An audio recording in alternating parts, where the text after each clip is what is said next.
Komið heil og sæl og verið velkomin í þennan föstudags þátt á þessum föstudegi sem kallaður svartur föstudagur og gárungarnir gantast með hann sé nú frekar hvítur að minnsta kosti hérna fyrir norðan. Það féll niður skólahald hérna í dag og búið að vera dálítið erfitt að komast sinnar vega innan bæjar og milli landshluta. En við ætlum nú ekkert að láta það á okkur fá enda viðmælendur ekkert að afbóka sig í þáttinn og við ætlum að tala ýmislegt að venju en meðal annars að tala svolítið mikið tónlist því það útlit fyrir að verða ansi margir jólatónleikar víða land og meðal annars hérna á Akureyri og ætlum að byrja með norrlenskar konur í tónlist. Þið eru velkomnar. Já, takk fyrir. Þið stefnið á að halda tónleika í Hofi. Segðu mér nú aðeins frá því hverjir eru og hvað á dagskráni hjá ykkur.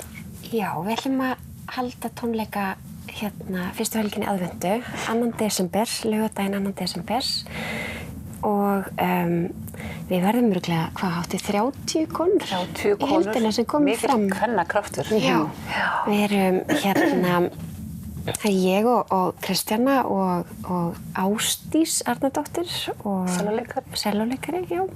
Helga Hvamm og Þórhildur. Svo verður hérna hornleikarinn Ella Vala, harmonikuleikari frá Ólafsfirði sem heitir Afi. Og síðan Stúlkna kór. Já, stúlkna kór. Kammerkórinn Ísold undir stjórn Sigrúnar Mögnu. Og svo verður hérna heiðursgesturinn okkar, Helena Eyjólfsdóttir. Norrlenska konan í tónlist. Eins og þetta var kannski í rauninni einu sinni. Já, og svona fyrirmyndin í rauninni hérna. Já, og líka, okkur er lengi langað til þess að fá hana til að vera með okkur. Og hérna, það alveg frábært, yndislegt að hafa hana. Mjög gaman, ólega gaman að vera með henni. En það ekki nóg með að þið séu norrlenska konur sem að fara að flytja tónlist. Því að hluta til þetta ykkar tónlist og tónlist kvenna, eða ekki? Jú, nokkrar af okkur að semja. Og þar með ég og Lára. Og við erum hún að frumflytja jólalag í ár. Ég gerði það fyrir 2 árum, og það verður örugglega þarna. Jú, alveg fátt. Og texti, einhver nýr. Já, nýr texti eftir Hildi Eir. Já, hún bara að spreita sig í textakerfinni. Já, hún svolítið öflugið því, sko.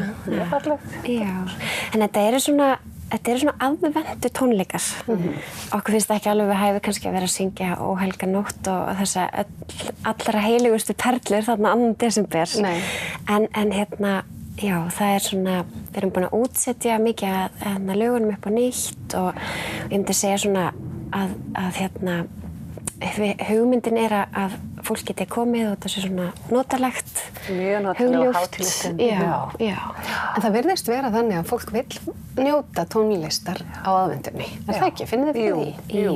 Það lengi svolítið þessa jólahátíð, held ég, og svona í skammdeginu og svona kannski minnkar þetta almenna stress. Algjörlega. Þetta stress eins og sem við talum. Já, einmitt, hljóðmaðurinn okkar var að kvarta sagði okkur að slökkva á hljóðinu því að við heyrum í rokinu hérna alveg uppi. Það alveg hríðarbylir hérna úti. Maður mæti bara í gönguskónum í þáttunni hjá sig. Það nú kannski átt að taka eitthvað annað.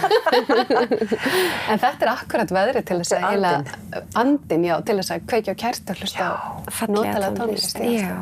En þið fáið líka styrk til þess að halda þessa tónleika, er ekki þessi verið að nefna það? Jú, endilega. Það nefnilega svo jákvætt að hérna Akureyrarbær, það var stofnaður sjóður í vor sem heitir Tónlistarsjóður Hofs- og samkomuhússins og hefur það svona tilgangi sínum að auka fjölbreytni og gefa svona aðilum utan stofnana kost á að koma í húsið eða húsin og halda viðburði. Þetta er svona bara samkeppnissjóður þannig að maður sendir inn umsókn og fær úthlutun ef verkefnið valið og við vorum svo lánsamar að fá það fyrir þetta sem ofsalega dýrmætt þegar maður líka að eyða miklum tíma í að útsetja og gera þetta svona, Þetta svona mikið batteri, við erum marga saman og komum að, keyrum en þetta bara svo skemmtilegu félagskapur og það þráast upp í svo mikið vinasamband og það það fallegast í þessu. Hvernig það að vinna og starfa? Ég veit ég hef nú spurt Láru Sóli að þessu, en hvernig það eitthvað ólíkt? Er það þín upplifun svo að sé eitthvað ólíkt að vinna í svona kvennahópi heldur en blönduðum hópi eða jafnvel að vera eina konan í karlahópi? Er það eitthvað önnur tilfinning við umhverfi? Já, það er svona annar andi. Ég bara svona smástelpa. maður yngist bara, það svo gaman, við látum allt flakka og það svona annar feelingur og gefandi mjög. Já. En hvað með konur svona í tónlist almennt? Voru nú að gantast með það að Helena Eyjólfsdóttir hefði kannski verið konan í tónlist og hérna á Norðurlandi að minnsta kosti. Hvernig upplifirðu breytingar og þróun á því að konur geti sótt fram í tónlist? Í dag?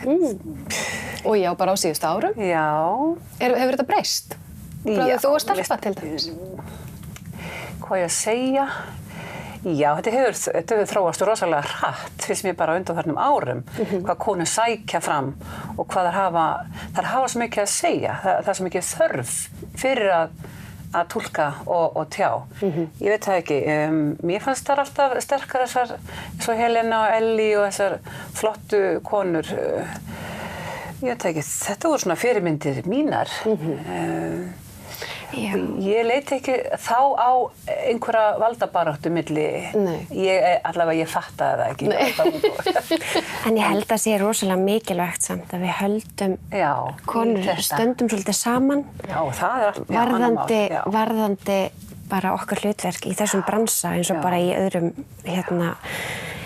geirum. Svo líka svolítið fyndið að velta því fyrir sér að sum hljóðfæri virðast vera svona kynbundin. Já, það er að breytast mikið. Einu sinni var þetta, þá var bara stelpur á fiðlu og strákar á trommur.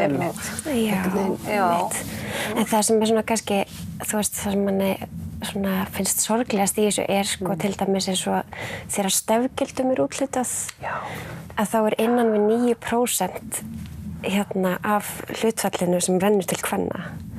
Og það eitthvað sem þarf að breytast. Þetta er ekki rétt mynd ef þú hugsar tónlistarbransan. Nákvæmlega. En eitt af því sem að gera náttúrulega bara kannski að mæta og njóta ykkar árangsturs í Hofi. Væntanlega þetta panta miða á menningarhús.is. Já, mag.is. Ég myndi bara fyrst að vera að gera það er svona mjög góð sala. Já. Frábært. Annan Þetta verður ægilega gaman, við lofum ykkur því. Já, þið verður glaðar og kátar. Já. Ekki spurning. Og við höldum bara áfram í föstudagsþættinum eftir augnablik.